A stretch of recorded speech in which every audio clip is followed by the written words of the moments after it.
This satirical ballad, The Gentle Black and Tan, was composed by Breandán Ó with a little help from his son Rudy. Breandán felt that patriots and republicans had many fine songs, so that anti-nationalists should have a ballad of their own. The words of the song are in the foreword to Breandán's The Begrudger's Guide to Irish Politics.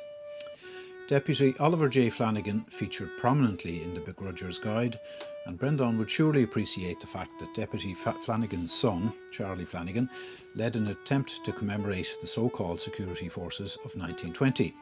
This made Breandán's ballad as topical as ever. It's to be sung with your tongue in your cheek, not an easy thing to do. The words fit nicely with the tunes of Spancel Hill or The Wild Colonial Boy and other airs. This is the tune that came to my mind. So come all you staunch revisionists and listen to my song. Although it is unusual, it'll not detain you long.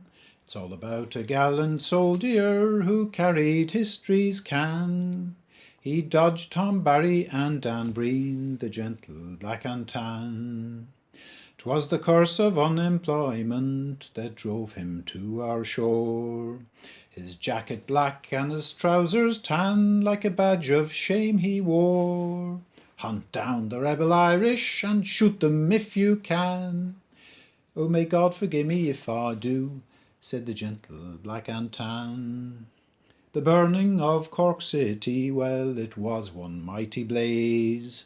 The jewellers' shops were looted not before the spoils were shared.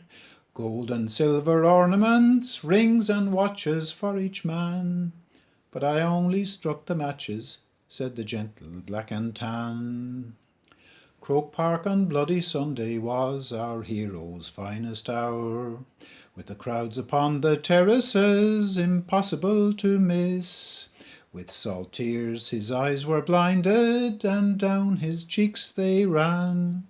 So he only shot Sean Hogan, the gentle black and tan.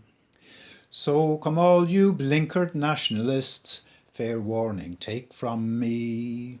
If you want to live in safety and keep the ship of state at sea, pay heed to our three heroes, Murphy, Edwards and your man, who'll clear the name and sing the fame of the gentle black and tan.